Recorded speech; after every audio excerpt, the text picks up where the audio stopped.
Okay, so what we're going to do tonight is have a kind of a little talk based around actually one of the questions that came into the Q&A episodes that we're putting out now, um, from someone who I know is based in Sussex, who kind of asked me a loaded question, that what was my favourite rather, regiment from the First World War, my favourite unit that I kind of think of when I kind of travel those battlefields of the First World War.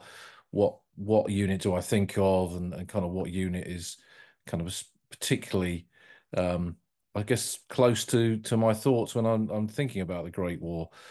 And coming from Sussex, it's no surprise that it is the Royal Sussex Regiment.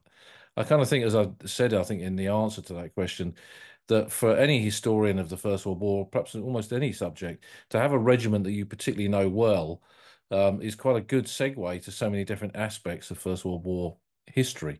And because one regiment doesn't entirely speak for the whole army, but there's a kind of commonality in the experience of regiments, and understanding how one regiment functions and what it did with its regulars, its territorials, its reservists, and then its new army battalions, and sometimes pioneer battalions and wartime raised conscript battalions, works battalions, whatever kind of regiment it is. Then it can give you quite an insight into the workings of the army, and also an understanding as to how the kind of things function within units of the army as well, which I think is a really important kind of aspect behind any historian's work on the First World War, in trying to figure out how these battles were fought, and what the experience of men on those battlefields was like, and having that kind of common knowledge of a particular regiment, is a really important kind of way of understanding the bigger picture, really.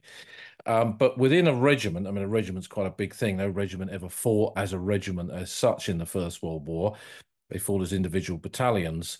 And within the Royal Sussex Regiment, there were three wartime raised battalions known officially as the South Downs Battalions, but for reasons we'll explain in this talk, they were also known as Lowther's Lambs. So that's what we're going to have a look at in this talk. So the county of Sussex in 1914, it's quite a big county, stretches over a huge area of southern Britain, with Hampshire to the west, Surrey and bits of Kent to the north and to the east. It's a coastal county, so it borders on the English Channel. It's got hundreds of small villages, some of them in 1914, not much more than hamlets. It's divided between what was called then the Western Division and the Eastern Division of Sussex, which is now West and East Sussex. There's a number of county towns within that area. To the west, Chichester being one of them, which was also the depot of the Royal Sussex Regiment, the county regiment. There was also Lewes, kind of roughly in the centre of the county, and then key coastal towns like Worthing and Brighton and Eastbourne, Hastings, places like that.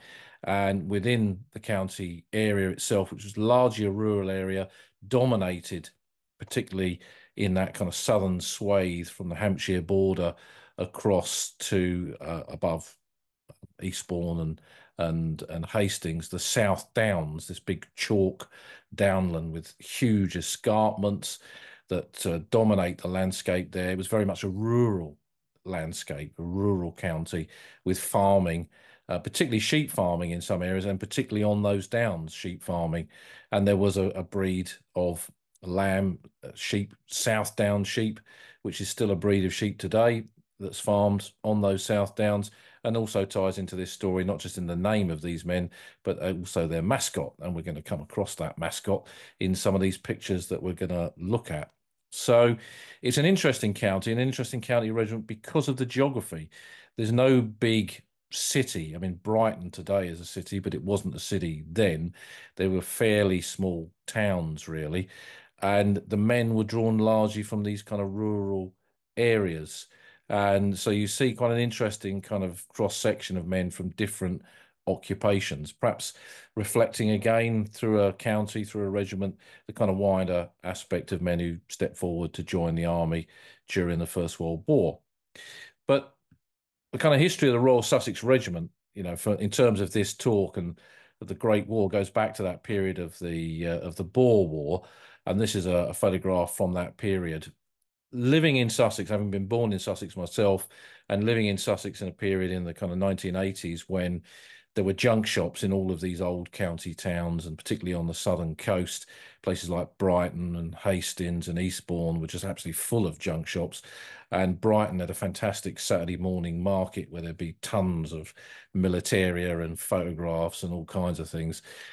I used to come across a lot of images, and having kind of seen that there was this history of a regiment that I could kind of focus on, and knowing then how to identify the cap badge of the Royal Sussex Regiment and the collar badges and all that kind of stuff, it kind of led me down this path of collecting these images. And this is actually quite a large photograph mounted on card that probably was behind glass at some point, but it's kind of from that turn of the century period, showing the typical kind of uniforms that British soldiers wore on home service. These would have been red uniforms, and then if they'd gone off to serve in the Boer War, they'd have been wearing khaki drill on active service. But at that time as well, there was a huge swathe in Sussex, quite an old tradition of volunteer units. Men who'd volunteered to serve in part-time battalions of, in this case, the Royal Sussex Regiment. And this is the Cinque Ports volunteers in the East Sussex area of the county.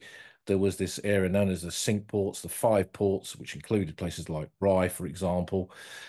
And they formed battalions. They formed a battalion made up of different companies recruited in some of the key areas of that part of the county.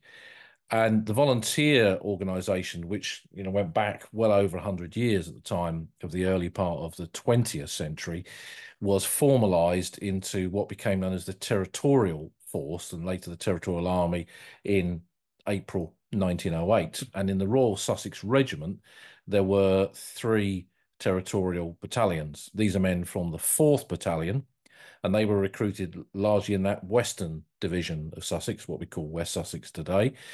And they had headquarters in towns like Horsham, for example, where they had a drill hall, Worthing and Chichester, and quite a few other places besides. And before the First World War, infantry battalions had 8 infantry companies, which were about 120 odd officers and men. And in territorial battalions, those 8 companies were locally based, and each one had a drill hall. So that meant there were 8 separate drill halls in West Sussex covering these men of the 4th Battalion, where they could be recruited locally. So they were very much, even before the POWs existed, these were essentially POWs units. And they could recruit locally and then train locally. And then as a territorial soldier, you would do a period of 4 years service as a territorial. The only way to get out of that was to buy yourself out, but you weren't soldering all the time. You were doing your normal civvy job, and then you'd go to regular drill hall sessions and an annual camp. And this photograph is taken at Arundel in around about 1912, showing the men of the 4th Battalion at their annual camp. And Arundel Park, which was then, as is still to this day, I believe, owned by the Duke of Norfolk, it was a place where the 4th Battalion did have a lot of its annual camps. So that was in the western part of the county.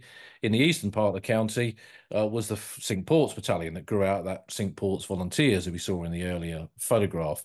And this is a rather kind of fabulous photograph showing the officers' mess tent of the 5th Battalion, Cinque Ports, one of their annual camps before the First World War. I mean, this really is something straight out of kind of Downton Abbey, really, when we kind of look at this, but from a military point of view. You've got ordinary ranks in there. These are mess waiters, not the actual officers. So these are mess waiters waiting to wait on the officers who will come in and dine. And we can see a bit of regimental silver in there. You can see some fine plates and cutlery and so on. And this is a kind of typical of what a lot of these territorial battalions were like. They were kind of certainly for the officers, they were kind of country gentlemen, and this was an extension of their country lives. The catch was, in time of war, of course, they could be mobilised, which is exactly what happens in 1914. So there was a 4th Territorial Battalion, 5th one in Cinque Ports. There was also a 6th Battalion as well, and they were a cyclist battalion. Now, this wasn't uncommon in the British Army before the First World War. The Army Cyclist Corps that would be formed during the Great War did not exist. So infantry battalions formed cyclist units, which could be then used to move these infantry soldiers about on bikes rather than have to rely on military transport, and they could be sent rapidly to locations. In the case of territorials, they were initially not seen as men that would be sent overseas on active service to a theatre of war, but within the UK, these cyclist battalions could cycle to railway junctions and marshalling yards and places like this, and ports, and set up defensive points there and guard positions and so on. And this is a photograph of the signallers of the 6th Battalion in Brighton in 1913-14, and the 6th Battalion was very much based in and around Brighton itself. I'm not sure if there was a particular connection to cyclists in Brighton at that time. I know that some of the early kind of enlistees in some of these cyclist battalions had a connection with the AA organisation, but I don't know if that's true in Sussex. There's not a lot of material actually on the 6th Battalion, despite the fact that it had a kind of an interesting war and one of its units went over to India. But that's the kind of state of play. So you've got 3 territorial battalions, and you got 2 regular battalions, the 1st, which was in India, and the 2nd Battalion, which on the eve of the Great War was in Woking, was in barracks in Woking. And this photograph was taken in about 1913 or early 1914 and shows men of the 2nd Battalion Royal Sussex Regiment at the Woking barracks during a period of training. So these are all regular soldiers, men who enlisted for 12 years, normally in a phase of 7 and 5, so 7 years as a regular soldier, 5 years on the reserve. And I remember looking some years ago at the kind of numbers in this battalion on the eve of the Great War, and it was about 2/3 regular soldiers. So there was about 600 or 700 officers and men, and the rest would be made up in time of war with reservists. And it would remain in the Woking area as part of an active wider division, although it never did any manoeuvres within its brigade or division before the war. And then it would be mobilised as it was on the 4th of August 1914, and those reservists were then recalled to the army to join this battalion, and this one was sent overseas on the 12th of August 1914, so quite early on. It didn't serve as such at Mons. It was in the retreat from Mons, and then on the Marne and the Aisne, and its first action was at a little village called Priez in September 1914 during the advance on the Aisne Heights. So that's the kind of state of play of the regiment on the outbreak of the war. A 1st Battalion in India, 2nd Regular Battalion in Britain, the 3rd one was the depot, the Reserve Battalion, and then 3 territorial battalions. But when the war broke out, all of those battalions were activated for service overseas, or in the case of most of the territorials, initially on the home front. But there was this huge influx of men. And Kitchener's army, the new army, became a facet of life in Sussex when in late August 1914, officially, Lord Kitchener kind of stepped forward and called for 100,000 volunteers. That had already started in Sussex with the formation of the 7th Battalion Royal Sussex at Chichester, which was formed in just a couple of days in August 1914 and was already full. And it was kind of a mix of men and not a lot of uniforms available, as you can see from this photograph, and was quickly followed by an 8th Battalion. And these are men from the 8th Battalion who, with no space left at Chichester to house these new volunteers, they were moved to Colchester, which was a massive military barracks area used by the British Army for quite some time, thinking no doubt they were going to go into kind of brick billets when they got there, but there was no space for them at Colchester, and they ended up in tents, which you can see in the background of this photograph here. And we can see that there's very little uniform available for them, a few forage caps, one man's got a tunic, the rest are in these kind of jumpers, which are physical training drill jumpers that seem to have been used in kind of barracks before the First World War. And I've got quite a lot of photographs of the 8th Battalion where men are wearing these, so maybe that's kind of what they had to make themselves even vaguely look martial, look military, by wearing something that was at least uniform if it wasn't an actual uniform itself. And the two Longley Enfields they've got at the bottom there, I suspect probably didn't actually work. Most of the weapons that were issued to these men were dual purpose only weapons that were just used for marching up and down. They weren't meant for firing, and it would be quite some time before they got that. A 9th Battalion was then formed in Brighton very quickly as following this. So you can see already within a few weeks of the formation of the new army, or the call for the new army, 3 new battalions now exist within the Royal Sussex Regiment. The 7th formed at Chichester, the 8th that went off to Colchester, and the 9th in Brighton. This is now on this photograph's taken on the seafront at Brighton, and these are the men parading within the 9th Battalion. And these battalions fill up very, very quickly indeed. And there's a demand for further Kitchener battalions. And that's when this gentleman steps in. This is Claude Lowther MP. Claude Lowther was the MP for Westmoreland and Cumberland, I think it was.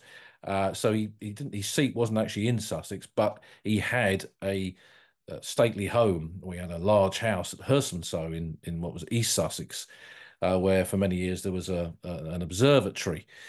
But he'd bought that house, which was pretty much derelict, had completely renovated it, and that was where he lived when he would commute up to London to attend his duties as a member of Parliament in the House of Commons. He was a veteran himself. He'd served in the Boer War with the Imperial Yeomanry, and he'd been in a key action in the Boer War, for which he'd been recommended for but not awarded the Victoria Cross. So he was quite a kind of well-known soldier, and he approached the War Office in 1914 to try, because of his experience in the Imperial Yeomanry, to try and form a mounted Sussex regiment, so an infantry battalion of essentially mounted infantry.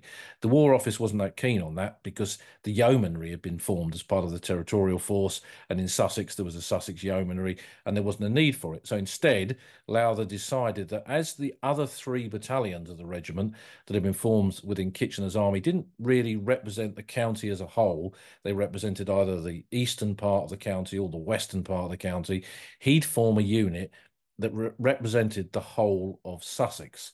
And it wasn't called a POWs battalion, but essentially it was. Officially, he decided, because of the predominance of that huge chalk feature that went right across the county, the South Downs, they would be called the South Downs Battalions. And they adopted a South Down sheep, a lamb, as their mascot. And because of that, and because of Lowther's name, very quickly the press called them Lowther's Lambs, the men who joined it. And there was all kinds of postcards produced. This is a very common style of postcard that was produced for almost, I think, every regiment of the British Army in the Great War. And at the bottom there, in this kind of Hochdeutsch, it says, "For goodness sake, halt, der Lauders Lambs are coming." And that's a kind of play on the name of it, of course. But Lowther's Lambs became a kind of byword, really, for these men joining up in September 1914, when the 1st South Downs Battalion, its official name, was formed. And the newspapers were full of it. And the men literally flocked from all over Sussex to come and join this regiment. In fact, 1,100 officers and men joined within the first 48 hours. So a 1st South Downs Battalion was formed very, very quickly. And it had men right over from the west, from Chichester, from Bognor, from Worthing, from then over to the east. It had men from Lewes, from Eastbourne and Hastings and Bexhill and places like that. So it represented already, just in that 1st battalion, men from all over the county in a way that the other Kitchener battalions had not done. And this is typical of what these men found themselves suddenly in when they joined up, because there wasn't enough uniforms and equipment for the other 3 Kitchener battalions, the 7th, 8th, and 9th, and there certainly was nothing really for these Lowther's Lambs. So this is some of the men from Eastbourne at Couden Camp. Now, Couden Beach is a little village just on the Sussex coast, close to a railway line, and kind of in between, I guess, Eastbourne and Bexhill and Hastings. It's only a tiny little village then at the time of the First World War, but there was a bit of land there, and Lowther was able to step in and acquire that land to create a camp. And the only facilities available to billet these men in that camp were bell tents, which we see in the background of this photograph of men from Eastbourne who've just joined the 1st South Downs Battalions. There was no uniforms for them. There was no weapons for them. There were no cap badges or shoulder titles or anything. And they turned up in their civvies like this, and gradually they became soldiers. And there are some fantastic photographs of this period kind of showing this transition from civilians in their own clothes to becoming men who were part of a military force. So we've got pictures like this. This is the bathing parade at Couden Camp. The camp, and I'll come to this, but I kind of interviewed a lot of veterans of these battalions. The men, if they remembered anything about Couden, they remembered, and you can see it partially on this photograph, it was on a slope, and most of the tents were at the bottom of the slope. And when it rained in the autumn of 1914, the water came straight down the slope, straight into the bell tents, and made life very, very uncomfortable for these men. So Lowther, being quite a wealthy guy, started to add facilities. He added proper washing facilities for the men. He eventually added an Olympic-sized swimming pool where they could swim, and exercise areas. He paid for some boxing rings to be put in there, and he encouraged boxing within the battalion, and awarded prizes for men who were particularly good at it. So gradually, this kind of ad hoc force. And if we go to the kind of next photograph here, we can see this is a church parade on that slope, with gradually the tents getting bigger and bigger and more numerous. In the background, we can see some of the first wooden huts that Lowther managed to acquire, that were then brought in and became the nucleus of a much bigger camp. We can see in the photograph here, this is a couple of weeks or so into the enlistment of these men. There's a few that have got bugles. That's the only kind of military attire they've got. The rest are still in their civvies, still wearing their flat caps. No sights of any weapons or anything like that. I think the only men who had any kind of military uniform were the senior warrant officers, the regimental sergeant majors, and the company sergeant majors, many of whom were ex-regulars and seem to still have bits of their old uniform. And you see a right old mishmash of kit being worn at this time. And of course, this replicates the whole experience of the whole of Kitchener's army right across Britain at this moment. And here, I mean, this is an absolutely fabulous photograph, I think, showing the men at their dinner time. They've got some military kind of style Dixies there. They've started to get enamel cups and things, but it's still fairly primitive, and it looks more like some kind of Sunday school kind of thing, or kind of local lads outing, rather than being part of the wider British Army. But there's some quite formidable looking guys on there, and quite a cross section, particularly of ages. And at this stage, people were, as we know from the work of Richard Van Emden and so many others, these teenage Tommies, these boy soldiers of the Great War. The South Downs of Lowther's Lambs certainly had their examples of those. And one of the guys that I interviewed was a very young soldier who was discharged, and another family that I found in Bognor. I think the Regimental Sergeant Major May, who was SD1. So when they joined the battalions, they were given a regimental number with the prefix SD, indicating South Downs Battalion. And SD1, the first man in, was Regimental Sergeant Major May, and he was a Boer War veteran. He'd known Lowther during the Boer War, and he brought two of his sons. One was in his kind of late 20s, and the other one was only 12, and he got him in, and he became a bugler. He was eventually discharged in 1915 and then conscripted later on in the war. But he would attend although he served in the Royal Artillery just after the war, he would always attend the Lowther's Lambs reunions as a proud original member of the battalion. But they couldn't remain in civvies forever. And what happened right across Britain with battalions of Kitchener's army is that they were issued with these so-called Kitchener's Blues. They often referred to them as kind of prison uniforms, and they were a blue serge tunic with blue serge trousers, a side cap rather than a peak cap, and then they would wear proper khaki puttees and army boots. And there we are. We've got our first glimpse of the regimental mascot. There's a South Downs lamb in the front there, Peter the Lamb, and he became their mascot during their training period. And he appears in quite a lot of the photographs. One or two of the men in this image, you can see they're wearing campaign medals. There's a bloke on the left wearing the Queen South Africa medal. I can see some with ribbons of other military campaigns from the 19th century. And the only man who's got khaki is the platoon sergeant in the middle there. And he's proudly wearing a couple of ribbons himself.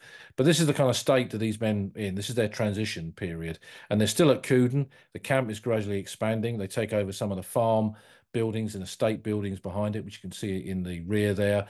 When I began my kind of exploration of these men and where they'd been in Sussex, some of these buildings were still there at Couden camp. Sadly, it's all been knocked down now, and the whole kind of area that we've seen in these camp photographs is all housing estates today. And this is one of the larger buildings that was on the fringes of the camp, which actually is still there.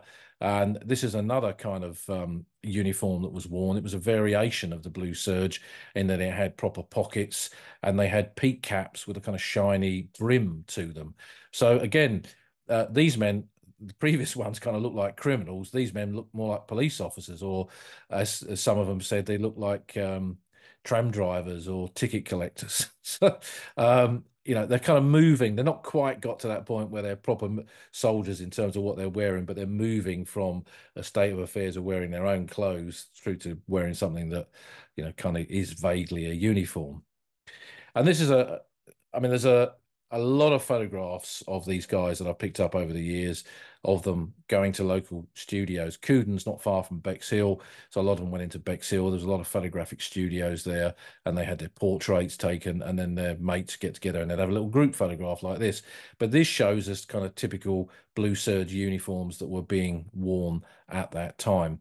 And again, it's a kind of mismatch. These ones are actually fair copies of service dress with both utility tunics and the proper service dress. But still, these men are kind of not really thinking that they're soldiers.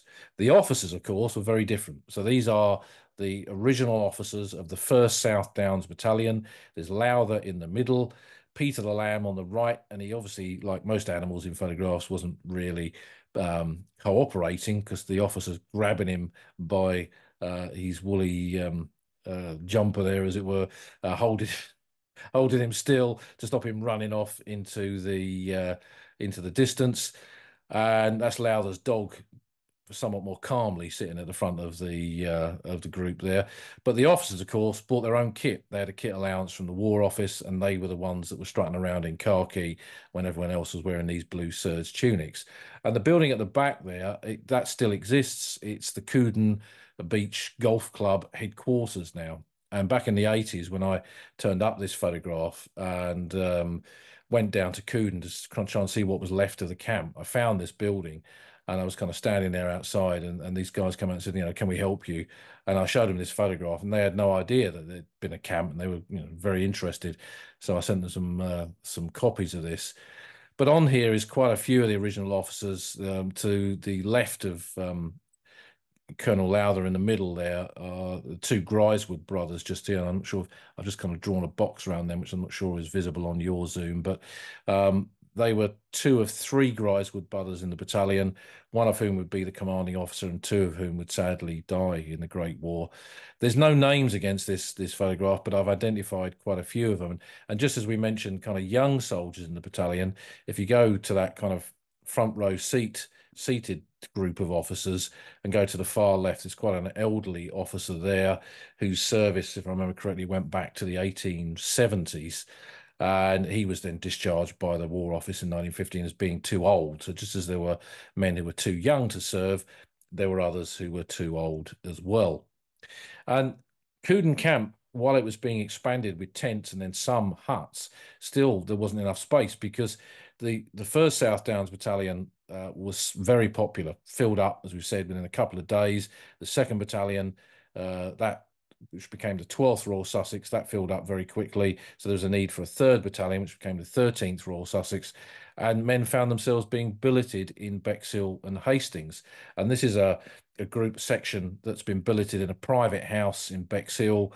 And this proved to be not a very popular thing because soldiers are clumsy. They break things, they break doors, they break windows, they drop things, they put their boots through things, and it caused merry hell. While initially the local populace was very keen to be doing their bit to have soldiers billeted with them, once these guys in their, you know, size 10 boots started coming through the door covered in Couden mud, and smashing things up, the local populace perhaps wasn't quite so keen to have them. So Lowther had to find a more permanent solution to this, which he eventually did.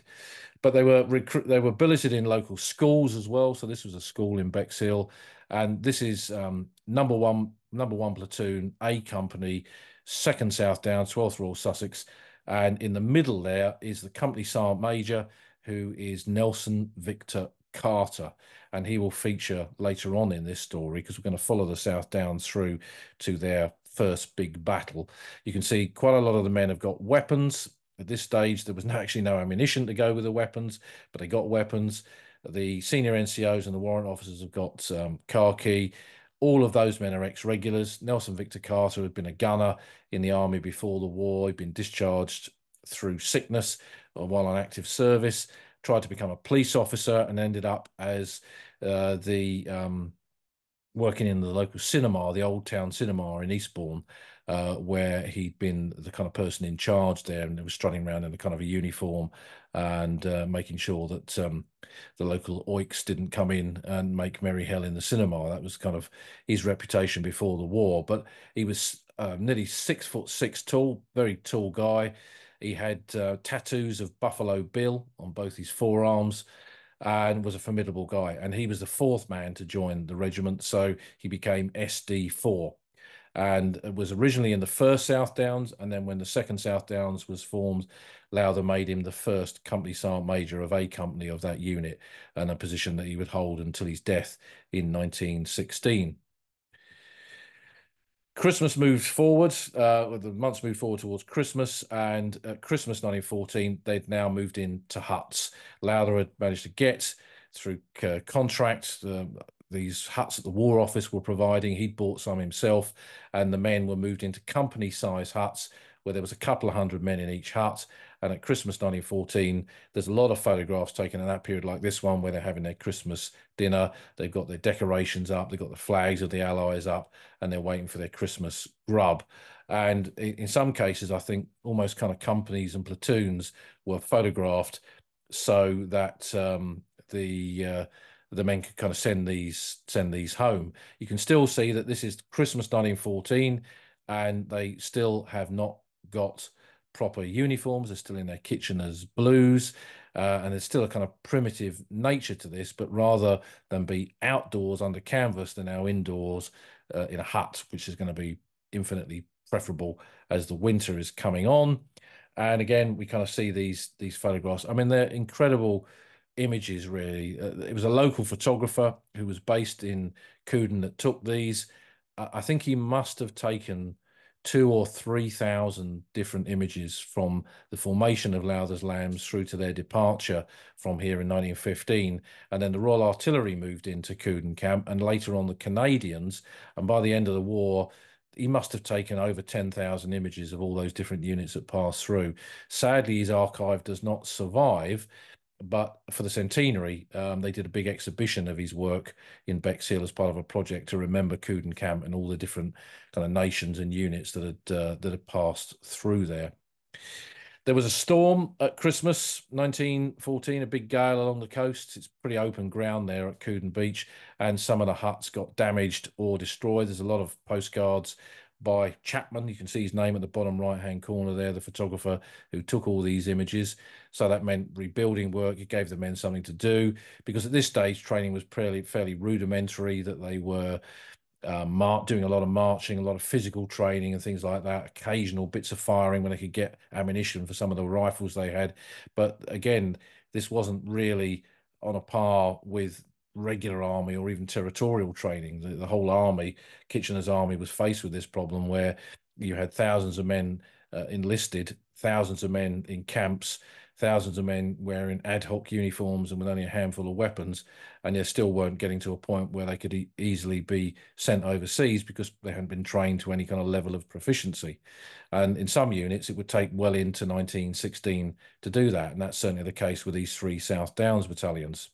But finally, in early 1915, they get khaki. The issue of khaki comes, and these men finally feel that they are part of a British army, wearing khaki uniforms, caps, the badge of their regiment, the Royal Sussex Regiment, Royal Sussex shoulder titles, and gradually all the other kit that they need to go with it arrives as well. Here they're doing kind of what many soldiers discovered was a reality of military service, which is labouring rather than soldiering.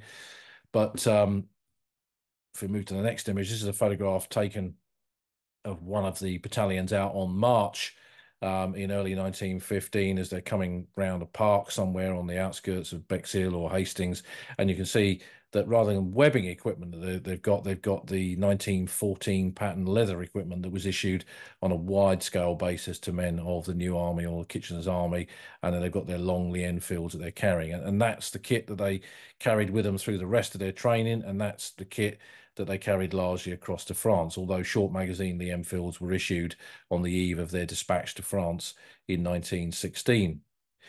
Finally, after nearly a year at Couden, they were sent off and they went up to Detling Camp in Kent and then to an area above the River Thames where this photograph was taken where they were digging in, preparing trenches along the Thames, because at that point in the early part towards the spring, kind of early summer of 1915, there was a fear, an unfounded fear, but there was a fear that the Germans would send some kind of flotilla up the Thames, just as the Dutch had done many centuries before, but they would send this flotilla up and there would be some kind of landing on the Kent coast. So a whole system of entrenchments was dug in that area, and the Lowther's Lambs, the 3 battalions of the Lowther's Lambs, found themselves doing this. From there, they moved to Aldershot, and then from Aldershot, they moved to Whitley Camp in Surrey. And Whitley Camp was a camp that had been established for units of the New Army, was a proper, almost permanent looking camp. And we can see this kind of shot that dates from 1916 looking over the camp with fairly large buildings and a big area of encampment. There's a few tents in the background, but when the men came here, there was a proper parade ground. There was proper half company billets in the barracks that we can see here, so they weren't all crammed into one building. And there was lots of open space around it for marching. And then the kind of rifle ranges not far away were set up. They'd done rifle training in Aldershot. So gradually, I think they kind of felt as 1915 came to a close, in the move from Aldershot to Whitley, they were becoming proper soldiers. They spent a lot of time here, parading, church parades, marching. They got home leave, of course, because they were still in Britain, back to their families in Sussex. They spent their second Christmas here in 1915. And while a lot of Kitchener's battalions had been dispatched to the Western Front at this point, their division that they were in now, which was the 39th Division, was not yet ready to be sent overseas and would be one of the last divisions of Kitchener's army to be sent overseas in 1916 before the Battle of the Somme.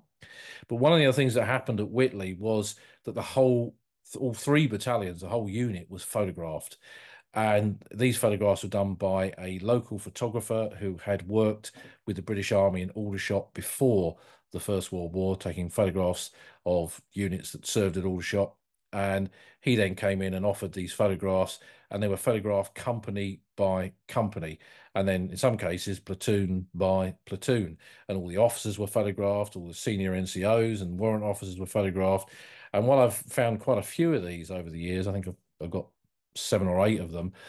I don't have photographs, unfortunately, of every single company, and none of these are named. I have one where somebody's written a load of names on the back of it, but it doesn't say which name relates to which face on the front of them.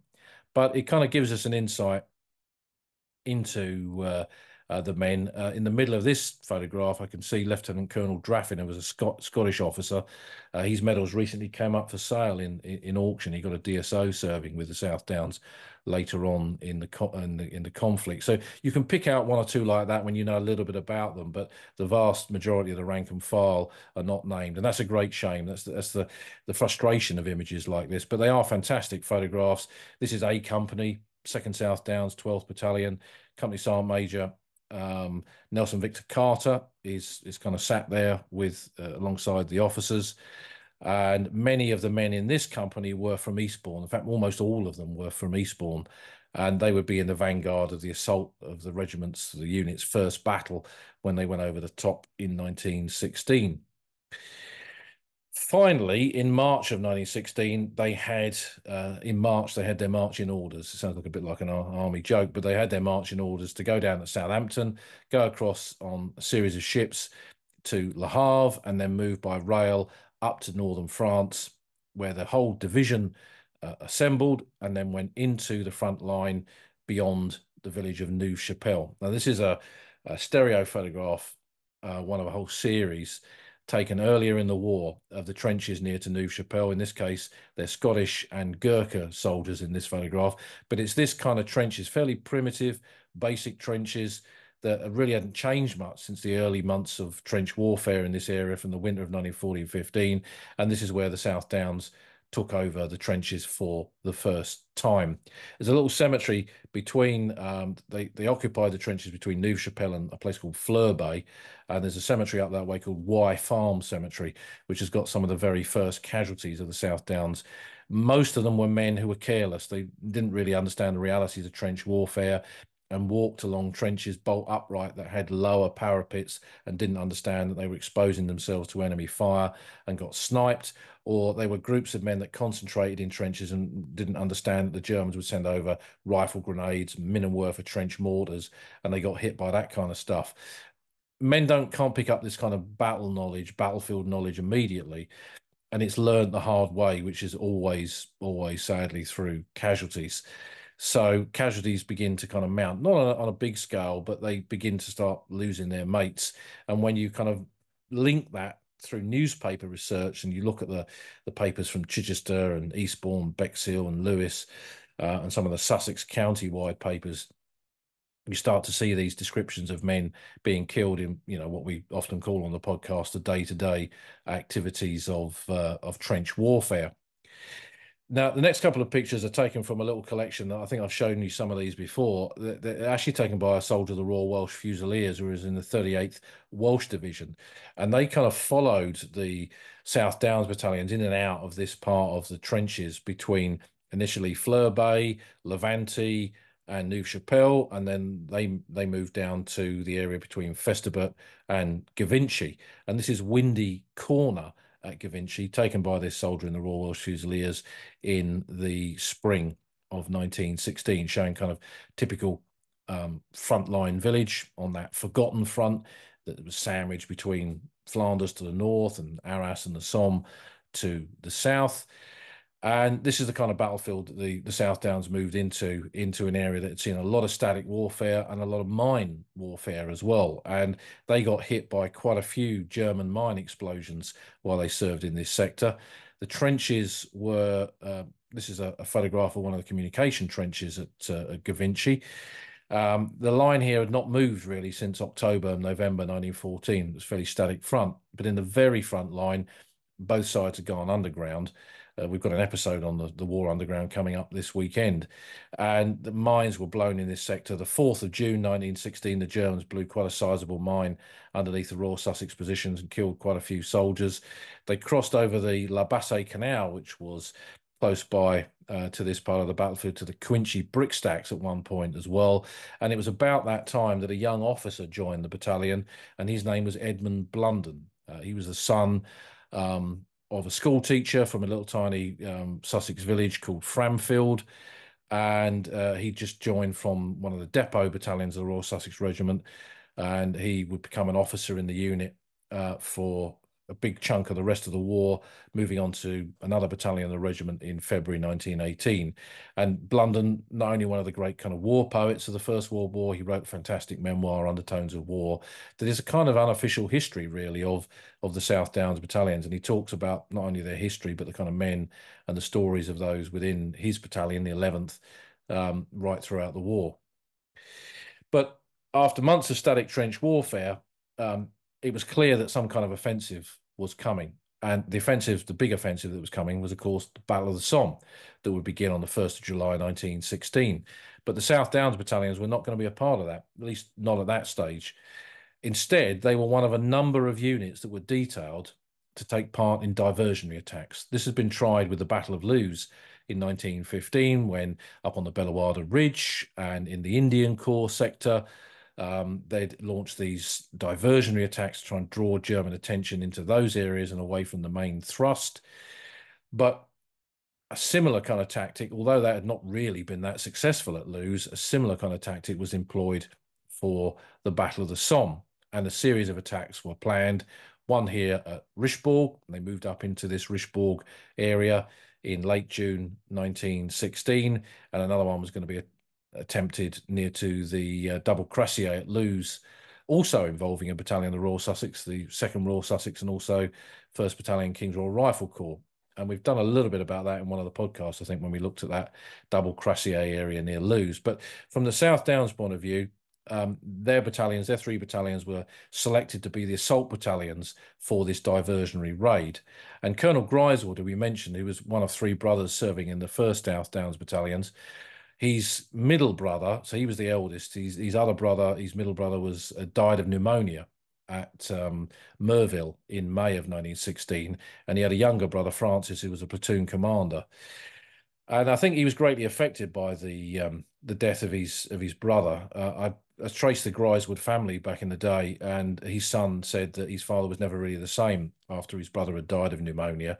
But when the plans were laid before Colonel Griswold and the other battalion commanders, Griswold was the vocal one. He stepped forward and he said to the brigadier that the plan was ridiculous. They were going to attack in the early hours of the morning with not much of a preparatory bombardment, and that he wasn't prepared. And this was apparently his words. He wasn't prepared to sacrifice his battalion as cannon fodder. Now, that kind of statement had to be taken seriously. And what was the kind of morale implications of that? And what was decided at both brigade and divisional level was that Griswold would be relieved of his command, as he was on the eve of the battle. The 11th Battalion he commanded, instead of being the one that led the assault, they would be in reserve and only supply 1 company. And Griswold was sent home, not quite in disgrace, but he was sent home. He would return to the front later on in the war, command a battalion of the Manchester Powers, and he was very badly gassed at Ypres in 1917, I think it was. So their whole kind of plan changed at that point. The 11th was kind of relegated to reserve position, and the other 2 battalions, the 12th and the 13th, 2nd and 3rd South Downs battalions.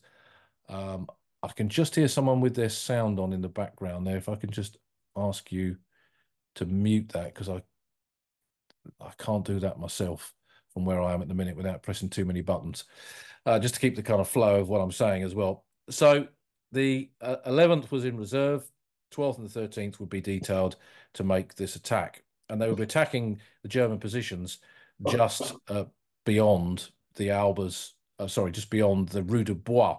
And this is the Rue de Bois, photographed in 1915. It's a dead straight bit of road, probably an old Roman road, that runs from near the village of Neuve-Chapelle up towards the town of Bethune, which was behind the British lines. And just beyond it was the flatlands, open fields with deep drainage ditches and ground that was very, very boggy indeed, where there were more breastworks than trenches. So these were positions built up above ground level rather than kind of trench networks. So if I just move to this, this is not a photograph that I have, unfortunately, myself, but this is a Imperial War Museum photograph that taken from a ruined house on the Rue de Bois, looking across towards the front line area. And you can see the British support line, and in the distance, the British front line, and they are breastworks built up above ground level. You can see how high those kind of trenches are there. So it was a different kind of front line area perhaps to one that we would kind of imagine. And the plan here was to attack this position called the Boar's Head, which was a promontory in the German lines, where they were essentially going to try and bite off the salient of it, sort of straighten out the line here. And if we look at this, we can see the Boar's Head marked in the centre of this aerial photograph, and then Vine Street Trench across to the right. That's where the 13th Battalion would attack from there, going from right to left across no man's land. And then the 12th would come in the area just to above and to the left of the Boar's Head, coming from north to south, effectively, from looking at this image.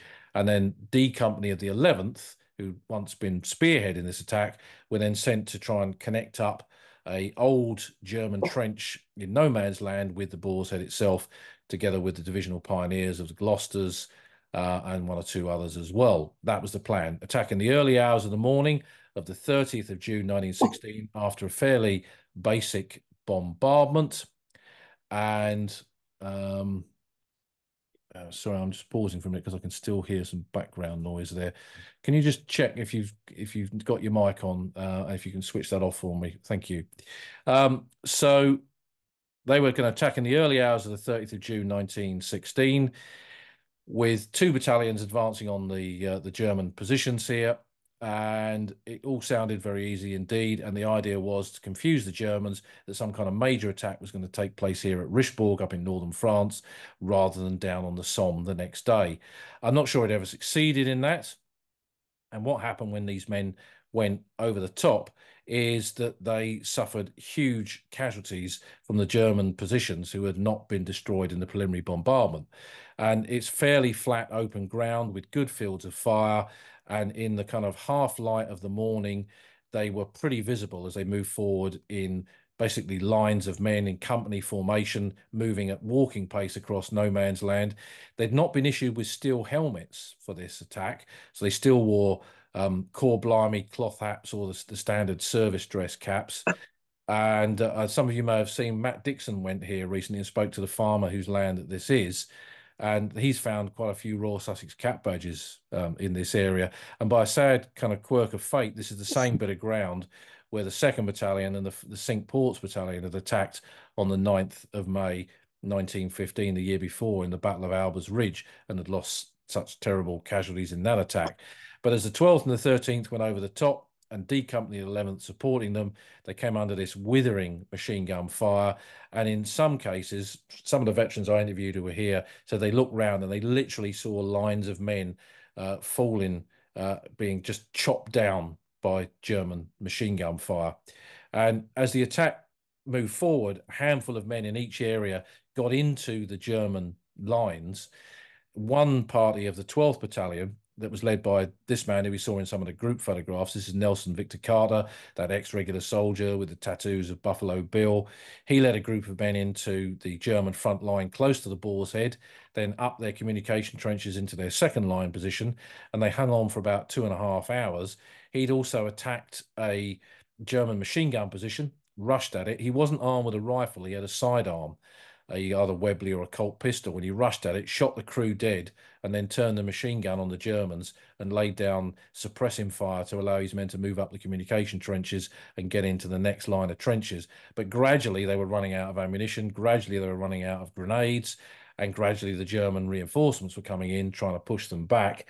And the officers who were there alongside them dwindled rapidly to a point where there was only a handful of officers left, and it was clear that they could not hang on after 2.5 hours fighting, and an order to withdraw was given, and gradually they pulled back. Nelson Victor Carter went backwards and forwards across no man's land during this endeavour, picking up wounded soldiers. Being this guy that was nearly 6'6" tall, he picked them up, put them over his shoulders, and was carrying them in. And gradually they got back. Gradually, everyone seemed to be evacuated. They got back into the forward trench, and a cry came out from no man's land. And it was a lad from Eastbourne that he'd known in peacetime, and he couldn't just do nothing. He clambered up the trench now in broad daylight, ran over to this lad, picked him up, and as he was bringing him in, just as he got to the British parapet, a shot rang out, and Nelson Victor Carter was killed instantly, but he'd saved that lad's life. Now, that act of gallantry and all the others was witnessed by multiple officers who all recommended him for the Victoria Cross, and that VC was awarded posthumously a couple of months later. That's his grave. He was buried close to the Boar's Head, and in a battlefield grave, and then his grave was moved to the Royal Irish Rifles graveyard at Levante in the 1920s, with a handful of other South Downs men who were killed that day who were buried alongside him. And as you can see, there's his number, SD4, and the symbol of the Victoria Cross. Now, when I began my research on the South Downers in the 1980s, I discovered that his daughter was living in Eastbourne, and that's his daughter in the middle there, Jessie Baker. And that's her daughter and her youngest son, Spike. And when I first went to her house, I knocked on her door, and she opened. She knew I was coming, but she opened the door, and standing behind her on the wall, hanging on the wall, was the frame with the medals of her father, including the Victoria Cross. And so his VC was actually hanging on the wall of her house. And I came back in another few months later to come and see her again. I'd found some photographs to show her. And when she opened the door that time, the medals weren't there. And she saw me kind of startled, kind of looking at the wall. She said, "Oh, don't worry," she said, "they haven't been stolen." A nice man from the insurance company came round, and he said I couldn't have them on the wall anymore, so I've had to put them in the bank. So they ended up in the bank. But what she used to do, and this is a picture, I think from the 70s actually, of her at the either the Eastbourne, I think it might actually be the Bexhill War Memorial, wearing her dad's medals. She used to come out for the Albers Ridge Parade they used to have in May, and also for Remembrance Day as well. And she'd wear her dad's medals, and then later in her life she carried on doing it, and but she had to take them back and put them in the bank then. But it got to 1986, and that's 70 years since her dad was killed, and she's still not seen his grave. So I managed to persuade her son, Spike, who's in that picture, who was obviously a lot older then, who was a now married man with his own family, and he took her out to the battlefields in 1986. And I rung up the mayor of Levante, where the commune where her dad's buried, and he met them down there, and they had a right old day. And she was treated as like a VIP by the village people of Levante and the mayor, and they laid on a little reception for her. And that was her one and only time that she went to visit her dad's grave. But when she died, some years later, the family scattered her ashes on her father's grave. So she's kind of united with him for all time now, yeah, on that soldier's grave in the cemetery at Levante. And her the medals, her dad's medals that she still had, when she died, the family decided to sell them to the Royal Sussex Museum, so they have them in their regimental collection. So they are kind of saved, and they didn't disappeared off somewhere into a private collection, which is a good thing. Now, the casualties at Richebourg were horrendous. So this battle had gone over in the early hours of the morning. There'd been 2.5 hours of fighting in the German trenches, and 1,100 officers and men had been wounded, and 365 had been killed in action. So it was a devastating attack, a devastating casualty list, and a large number of men had been taken prisoner.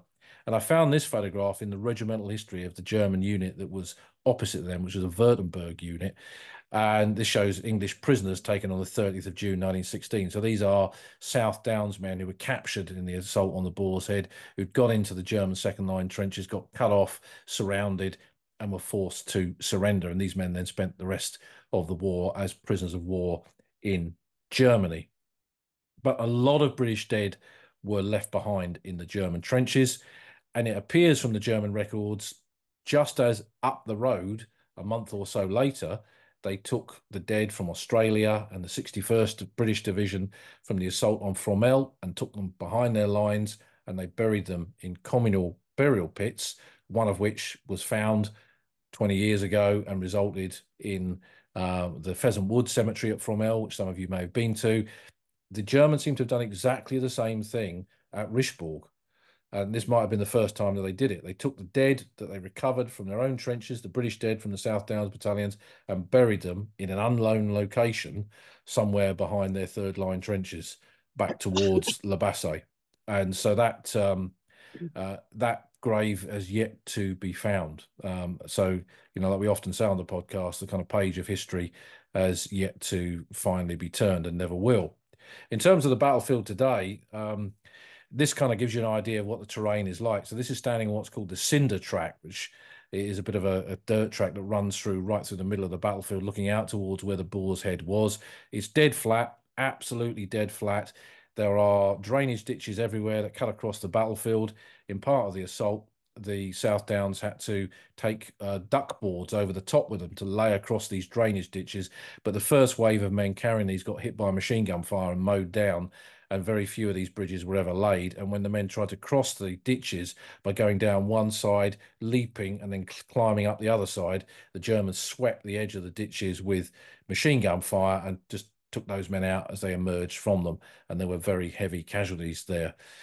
It's a place where there's no memorial there. People put poppy crosses on the kind of fence posts and so on. A lot more Sussex people and people connected to this have visited this since I first went there in the 1980s. And when I went there on the 30th of June 1986, with a couple of my pals from Sussex, we were the only ones who were there. Now it's properly commemorated and the local villages are involved. And this battle is far from being a forgotten battle. The dead are scattered in quite a wide area. Nelson Victor Carter in the Royal Irish Rifles graveyard, but close to Richebourg is the St Vast Post Cemetery, where there's quite a few South Downs buried in there from the attack on the 30th of June.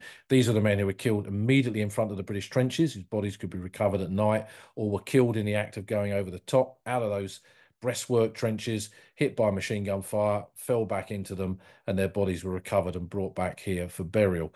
And there's headstone after headstone like this one, where we see the name of a South Down soldier and that repetitive date, the 30th of June, 1916, which one of the veterans that I interviewed, Albert Bamfield, who I often talk about in the podcast, he did 2 years on the Western Front as a signaller with his brother Marcus. Albert Bamfield later described it as the day Sussex died. And that phrase now has kind of been taken up by pretty much every newspaper in Sussex. It was seen quite a lot in the centenary period, which is good. But it's not always recorded or properly recorded or even remembered by some people as to where that phrase came from. And it came from Albert Bamfield. Because when we look at those 365 South Downs who were killed in that attack, of which Private Fleet was one of them, it affected, just the dead alone affected 77 towns and villages in Sussex. And when you add the wounded to that, there can have been hardly a place within the county of Sussex that was not affected by that single day, the 30th of June 1916. So when we think of whole communities thrown into mourning by an attack, we always think of the 1st of July with the Powers at Serre, and many other battalions with the Tynesiders down at La Boisselle. But it happened already. It already happened. Before those men went over the top, it had already happened at Richebourg, just to the north of their positions the day before, with these Sussex lads from the South Downs on the 30th of June 1916. But most of those 365 men who were killed do not have a known grave. They're on the Lewes Memorial to the missing. And when you go to the South Sussex panels that are on there, the South Downs are pretty much dominant in terms of the men that are listed there. Almost all of these officers and NCOs we can see in this photograph were killed on the 30th of June 1916, some with very tragic stories. You might be able to pick out the name of Cushion, AC, Aylett Cameron Cushion. He was commissioned on the 19th of June 1916 and joined the 11th Battalion, the 1st South Downs, a day after, and he was killed 10 days later. So his life as an officer, his career as an officer, it's often cited that officers lasted 6 weeks. I mean, there's a great book on that subject, but he lasted 10 days. And there's some, like I say, some truly tragic kind of stories behind these men. One of those is the three Panel brothers. They were from Worthing. In fact, there were four in the South Downs battalions. Three were killed on the 30th of June. None of them have a known grave. They're all recorded here on the Lewes Memorial, and the fourth was taken prisoner. So it was a devastating day from the Panel family from Worthing, and Mrs. Panel received 4 telegrams telling her that her sons were missing, believed killed. 3 would never come back. 1 eventually did. So that day that Sussex died affected the county in kind of almost no other way, no other day in the war affected it in the way that the 30th of June did in this attack by the South Downs battalions. And that kind of brings me on to this. I mean, the battalion went on to fight on the Somme and at Ypres, and in the battles of March 1918 and the Battle of the Lys in April of that year, where it kind of got broken up and the South Downs existed no more, except perhaps in name only, and they were no longer combat effective. But they did have a battalion that went off to Russia in end of 1918 and served there in 1919 during the Russian Civil War. That's probably a story for another day. But after the war, they formed the Lowther's Lambs South Downs Old Comrades Association that met regularly through the interwar period. And then again, unusually, because quite a few of those kind of disappeared after World War II, but they kept theirs going. And this is the last reunion of Lowther's Lambs in 1979. And these are not all of the last veterans, but these are the last ones that turned up to that last reunion. And there are several men on here that I subsequently went on to interview, because this is 1979. I'd kind of just begun my Great War journey then, really, as a teenager. And a few years later, I was tracking these men down, and I was lucky to interview a dozen or so men who were the last survivors of the South Downs battalions. Albert Bamfield being one of the most remarkable. Mr. Wheeler's on this photograph. He'd ended up in Sussex. He'd been blown up on the attack at Hamel on the 3rd of September 1916, and hung on the German wire for several days before he was recovered. Extraordinary gentlemen. And I was so privileged to kind of piece their story together by meeting them, by meeting the families of Lowther's lambs, and bringing a story that then genuinely was kind of not known. And the battle at Richebourg didn't even exist in the pages of the official history, let alone anywhere else. And it kind of brought that story out of the past. And it's nice now, you know, nearly 4 decades after I kind of began that research, to see that on Facebook and across social media, you see people who are greatly connected to their Lowther's lambs ancestors. And like I say, at Richebourg every 30th of June, or the Sunday nearest to it, they have a remembrance service. So the men, those Sussex worthies, as Edmund Blunden called them, those Sussex worthies are remembered, and their bit of the old front line is finely marked. So there we are. That's a kind of an extended story of, I guess, the unit that has meant the most to me over many years, and always will do. I've been born in Sussex, having walked every inch almost of the South Downs. I kind of feel as if, you know, connected to not just that landscape, but the landscape that they knew on their battlefields where they fought, from Richebourg through to those final knock-ins of 1918. So I hope that's been of interest. I see I've rambled on for quite a long time there. So there we are.